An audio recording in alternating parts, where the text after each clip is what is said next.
নমস্কাৰ বন্ধু বান্ধৱীসকল অসম জবচাইট ইউটিউব চেনেলৰ অন্য এটি ভিডিঅ'লৈ আপোনালোকক পুনৰবাৰ স্বাগতম জনাইছোঁ বন্ধু বান্ধৱীসকল পাব্লিক হেল্থ ইঞ্জিনিয়াৰিং ডিপাৰ্টমেণ্ট অসমত 50টা পদ মুকলি হৈছে ইয়াৰে এক্সাম আসাম পাব্লিক সাৰ্ভিস কমিছনে কণ্ডাক্ট কৰিব আজিৰ ভিডিঅ'টিত এই পদসমূহৰ বিষয়ে আলোচনা কৰিবলৈ গৈ আছোঁ ক'ত এপ্লাই কৰিব লাগিব কেনেকৈ এপ্লাই কৰিব লাগিব এই আটাইখিনি বিষয়বস্তু আলোচনা কৰাৰ চেষ্টা কৰিম সফলম নকৰাকৈ ভিডিঅ'ৰ মেইন টপিকলৈ আগবাঢ়োঁ বন্ধু বান্ধৱীসকল ইয়াত চাব পাৰে অসম লোকসেৱা আয়োগ আসাম পাব্লিক সাৰ্ভিস কমিছনৰ ফালৰ পৰা ওলাইছে এডভাৰটাইজমেণ্টখন ইয়াত দিয়া আছে name of the post assistant engineer civil mechanical আৰু কেমিকেলৰ বাবে পদ মুকলি হৈছে ডিপাৰ্টমেণ্টটো দিয়া আছে public health engineering department Assam number of the post আছে টোটেল 50টা পোষ্ট আছে ইয়াৰে ভিতৰত এছিষ্টেণ্ট ইঞ্জিনিয়াৰ চিভিলৰ বাবে 40টা পদ মুকলি হৈছে তেনেকৈ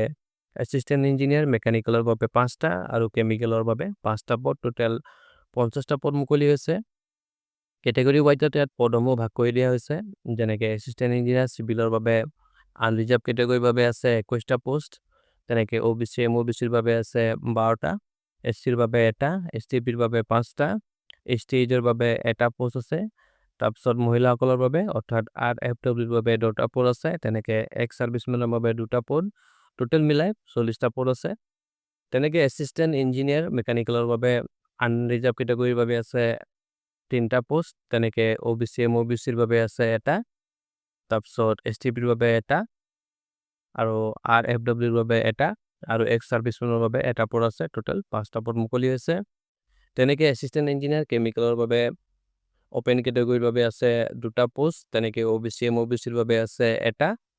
তাৰপিছত STPৰ বাবে এটা আছে তেনেকৈ STHৰ বাবে এটা তাৰপিছত এক্স সাৰ্ভিসমেনৰ বাবে এটা পদ আছে টোটেল 5টা পদ মুকলি হৈছে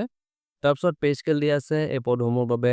30,000 to 1,10,000 লগতে গেট পে দিয়া আছে 12,700 পাৰ মান্থ এলিজিবিলিটি ক্ৰাইটেৰিয়া বিচাৰিছে প্ৰাৰ্থীজন ভাৰতৰ নাগৰিক হ'ব লাগিব লগতে তেখেত অসমৰ স্থায়ী বাসিন্দা হ'ব লাগিব স্থায়ী বাসিন্দাৰ প্ৰমাণপত্ৰ হিচাপে PHC নতুবা এমপ্লয়মেণ্ট এক্সচেঞ্জ ৰেজিষ্ট্ৰেশ্যন চাৰ্টিফিকেট তেখেতে প্ৰডিউচ কৰিব লাগিব তাৰপিছত এডুকেশ্যনেল কোৱালিফিকেশ্যন বিচাৰিছে BE নতুবা BTech কৰা হ'ব লাগিব চিভিল মেকানিকেল নতুবা কেমিকেল ইঞ্জিনিয়াৰিঙত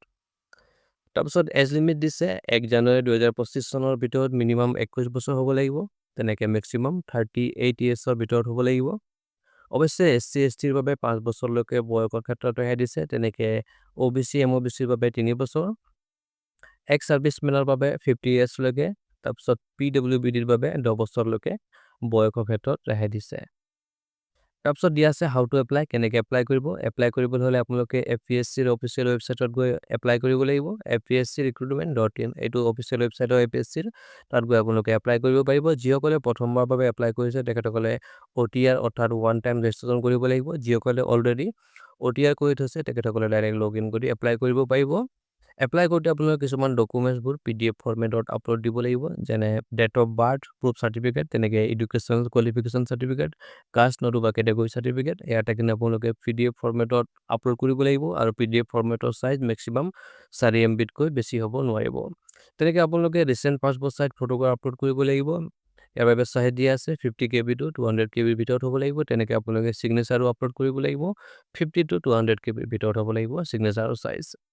লগতে আপোনালোকে এপ্লাই কৰোঁতে এপ্লিকেশ্যন ফি এটা পে কৰিব লাগিব জেনেৰেল প্ৰাৰ্থীসকলে 297 rupees 20 পইচাৰ এপ্লিকেশ্যন ফি এটা পে কৰিব লাগিব তেনেকৈ OBC MOBC কেণ্ডিডেটে 197.20 পইচাৰ এপ্লিকেশ্যন ফি এটা পে কৰিব লাগিব তাৰপিছত SC ST BPL আৰু PWBD প্ৰাৰ্থীসকলে এপ্লিকেশ্যন ফি পে কৰিব নালাগে অৱশ্যে তেওঁলোকে প্ৰচেছিং ফি এটা পে কৰিব লাগিব 47 rupees 20 পইচাৰ তাৰপিছত আহিছোঁ ইম্পৰ্টেণ্ট ডেটছলৈ আপোনালোকে অনলাইন এপ্লাই কৰিব পাৰিব 15 ছেপ্টেম্বৰৰ পৰা আৰু লাষ্ট ডেটটো দিয়া আছে অনলাইন এপ্লাই কৰাৰ 14 অক্টোবৰ তেনেকৈ এপ্লিকেশ্যন ফি পে কৰাৰ লাষ্ট ডেটটো দিয়া আছে 16 অক্টোবৰ সো আপোনালোকে